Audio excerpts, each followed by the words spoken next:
Rodeadas de un halo de misterio que ha ido creciendo a lo largo de los siglos, las casas encantadas se han convertido en lugar de peregrinación para expertos y profanos en las ciencias ocultas. Asesinatos, suicidios y fenómenos paranormales marcan la historia de unos lugares que nos hacen preguntarnos sobre la existencia de lo desconocido. Por todo el planeta hay lugares especiales, lugares malditos. Edificios que por alguna razón que desconocemos son una cárcel para espíritus atormentados que no pueden salir de ahí y permanecen dentro, vagando por las estancias a través del tiempo infinito. Otras, en cambio, parecen ser un imán para las desgracias. Todo aquel que ha osado vivir en sus lindes han sido objeto de extrañas maldiciones a las que nadie ha podido dar explicación lógica alguna. Nuestra geografía está sembrada de historias y leyendas. Algunas de esas historias nacieron a la sombra de sucesos escalofriantes. Otras, por el contrario, lo hicieron debido a la necesidad de explicar lo inexplicable. Sea como sea, todos hemos oído hablar de casas encantadas en nuestro pueblo o ciudad. En este vídeo vamos a ver 3 casas encantadas en España en las que suceden fenómenos extraños que en ocasiones han causado estragos a todo aquel que ha osado adentrarse en sus dominios. Número 1. El Cortijo Jurado. Esta vieja casona, ubicada en Campanillas, una barriada a las afueras de Málaga, posiblemente sea la casa encantada más famosa de España. En torno a ella giran toda clase de leyendas que, junto con una serie de hechos escalofriantes y una tétrica apariencia, la envuelven en un halo de misterio. Pese a que no se tiene constancia documental de su año de construcción, se sabe que fue levantada en la segunda mitad del siglo XIX. La obra, de estilo neogótico y ecléctico, sigue la estética inglesa que tan de moda estaba entre la alta burguesía española. Detrás de su construcción está la poderosa familia Heredia, que junto con los Larios y otros más compondían la llamada Oligarquía de la Alameda, un grupo de familias adineradas asentadas en Málaga con grandes proyectos comerciales e industriales. Los primeros hechos dramáticos tienen lugar entre 1890 y 1920, en los que hasta 5 chicas aparecen brutalmente asesinadas en el margen de un río cercano a la propiedad. Antiguos testimonios hablan de una red de túneles que comunicaría las fincas de los Heredia y los Larios y en los que supuestamente se habrían encontrado en los años 30 abundantes instrumentos de tortura. Años después, durante la Guerra Civil, en la finca tuvieron lugar numerosos fusilamientos. La guerra fue especialmente cruda en Málaga, ya que se mantuvo republicana y fue duramente castigada por el bando sublevado. En estos años, el Cortijo Jurado se utilizó como hospital y sus sótanos sirvieron de calabozos. Los años posteriores supusieron el abandono total de la casa. En los 70 la familia Vega Jurado se hace con la propiedad y esta acaba en ruina. Al llegar la década de los 90, un grupo de prominentes parapsicólogos se hace eco de la historia de la casa y graban espeluznantes psicofonías en las que se pueden escuchar gritos y sonidos de latigazos. La opinión pública no tardó en volver a prestar atención a la casona abandonada, que se convirtió en lugar de peregrinación de curiosos. Uno de ellos, el joven Julio Vázquez, acude en busca de aventuras con un grupo de amigos. Una vez en la finca, el chico cayó en un pozo de 30 metros de profundidad que lo dejó postrado en una silla de ruedas. De hecho, el estado ruinoso de la casa es tal que no se recomienda su visita dado el peligro real que entraña.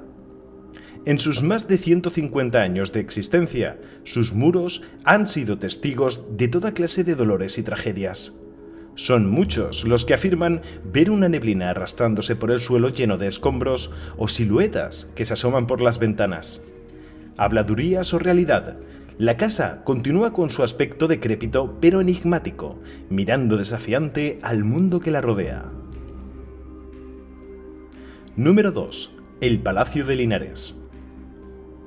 En pleno corazón de Madrid, en la esquina que forma el Paseo de Recoletos con la calle de Alcalá, se encuentra el impresionante Palacio de Linares.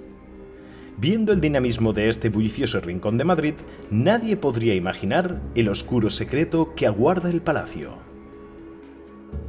En 1872, el marqués de Linares, José de Murga y Reolid, se hace con el solar en que más tarde se construirá un palacio para él y su esposa Raimunda. En su construcción no escatimó en gastos, refinados tapices, mármoles y frescos, el mobiliario más exquisito de la época. José había contraído matrimonio en 1858 con Raimunda, cuyos orígenes no quedan claros. Un año antes de la boda, los padres y hermanos de este mueren, quedando él como único heredero de la fortuna que la familia había amasado con sus negocios en Cuba. Y es ahí donde la rumorología madrileña hace el resto. Para ello hay que retroceder unos años. Según la leyenda que circula por Madrid, José se encontraba de paseo cuando se topó con Raimunda, hija de una cigarrera del barrio de Lavapiés. Surgió el flechazo y los dos jóvenes se enamoraron. Cuando José hizo saber a sus padres sus intenciones para con la muchacha, este, horrorizado, prohibió terminantemente el romance de su hijo con Raimunda y envió al joven a Londres, quien acabó volviendo a Madrid por su enamorada. Según la leyenda, el motivo de la negativa de Mateo de Murga, padre de José, era que él mismo había tenido un romance años atrás con una cigarrera, fruto del cual nació Raimunda. El azar caprichoso quiso que los jóvenes se encontraran y se enamoraran sin saber que eran medio hermanos. A la muerte de don Mateo en 1858, los jóvenes no encontraron más resistencia para formalizar su amor. Dada la posición del joven, no tuvo problemas en conseguir una bula papal, denominada convivere, gracias a la cual se permitía el matrimonio siempre y cuando no mantuvieran relaciones dado el grado de consanguinidad. La historia popular continúa con el nacimiento, fruto de la unión incestuosa de ambos, de la pequeña Raimunda. La tradición oral afirma que la pequeña fue asesinada por sus padres para evitar el escándalo, y sus restos posteriormente emparedados. Otros afirman que Raimundita fue enviada a un hospicio y que visitaba con asiduidad el palacio. No obstante, la historia oficial es bien distinta. En el testamento de los marqueses no aparece descendiente alguno. La fortuna familiar pasa a una única heredera universal, la hija del abogado del marqués y ahijada de este, Raimunda Avecilla y Aguado. En mayo de 1990, la prensa y televisión nacional se hacen eco de unas supuestas psicofonías recogidas por Carmen Sánchez de Castro.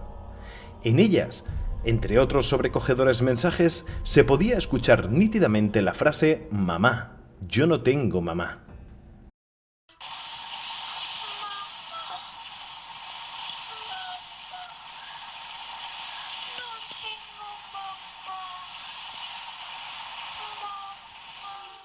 Esto atrajo a numerosos parapsicólogos y estudiosos de lo paranormal que recogieron otras tantas grabaciones y relataron corrientes inexplicables de aire gélido en época veraniega, linternas que se apagaban solas y, lo más escalofriante, música y llantos incesantes de origen desconocido.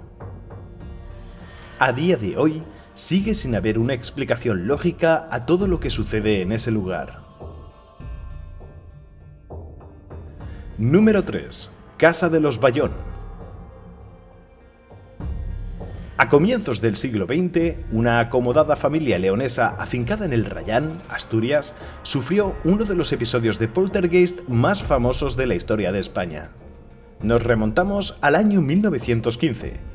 Eusebio Bayón y su esposa Concepción González se habían trasladado junto con sus muchos hijos desde León, de donde eran originarios, al caserío asturiano de Rayán, atraídos por las oportunidades que ofrecían las minas existentes en la zona. En ese mismo año nace su 13º hijo, Juan, y es en ese momento cuando comienzan los fenómenos inexplicables. Una noche, el llanto del bebé despierta a Concepción y a Eusebio, quienes acuden a la habitación del pequeño y descubren, aterrorizados, cómo la cuna se movía sola con gran violencia. Los hechos se sucedieron durante varias noches hasta que Eusebio, desesperado, comentó lo ocurrido a varios vecinos del pueblo. Juan Alonso, un vecino de la localidad, serio y con una gran fuerza física, se ofreció para guardar vela junto al pequeño y tratar de entender qué estaba sucediendo. Cuando de madrugada vuelven a producirse los acontecimientos, el vecino intenta frenar la cuna sin conseguirlo y acaba en el suelo despedido por la fuerza de la misma. En otra ocasión, fueron hasta 3 hombres quienes intentaron parar la cuna. El resultado fue el mismo. Desde entonces, los fenómenos en la casa se multiplicaron. Ruidos de cadenas, objetos que se movían solos, sonidos que salían de dentro de los muros. Doña Felicita Bayón, nieta de los protagonistas de la historia, relató cómo en ocasiones algunos rosarios y escapularios que se guardaban en un armario bajo llave aparecían dispuestos formando una cruz sobre el pequeño Juan o incluso colgando de sus orejitas. Con los años, los poltergeist se hicieron aún más violentos y los vecinos desde fuera de la casa podrían incluso ver cómo las puertas y ventanas se abrían y cerraban solas. Tal magnitud alcanzaron los acontecimientos que la misma Guardia Civil de la vecina Moreda tuvo que intervenir, haciendo guardia en la casa y frente a ella. Algunos agentes salieron despavoridos ante los movimientos de muebles y objetos, las piedras que aparecían inexplicablemente dentro de la casa y demás fenómenos. El caso ganó fama nacional y la atemorizada familia vio durante ese tiempo cómo el tranquilo valle se convirtió en lugar de peregrinación de curiosos y personajes de todo tipo. Uno de los momentos más terribles fue cuando uno de los grandes crucifijos que había colgado en la pared empezó a moverse solo y luego salió disparado. Otro de esos momentos fue cuando Concepción se despertó en medio de la noche y comenzó a andar por la habitación. Su marido le preguntó a dónde iba, a lo que ella respondió: ¿No oyes que me están llamando? Estuvo de pie, sola, en la habitación contigua durante un largo tiempo. Nunca quiso decir con quién o con qué habló, pero sí dijo que tenía que ir a Camplongo, León, a escuchar música y poner velas. Dijo que si contaba más sobre lo sucedido, los sucesos volverían a repetirse. Concepción murió a los 103 años, llevándose el secreto a la tumba. Aún son muchas las casas que quedan por relatar, y en Mundo Creepy queremos conocerlas todas. Si quieres seguir sabiendo cuáles son las casas encantadas más famosas, ya sabes, dale a like y compártelo con tus amigos. Poco a poco iremos repasando todas y cada una de las casas encantadas, pero no solo de España, sino del mundo. Y ya sabes, si durante tus vacaciones pasas cerca de alguna casa encantada, saca un par de fotos para nosotros. Pero cuidado, no vaya a molestar a cualquiera que sea el que ahora vive en ellas. Bechis, adiós.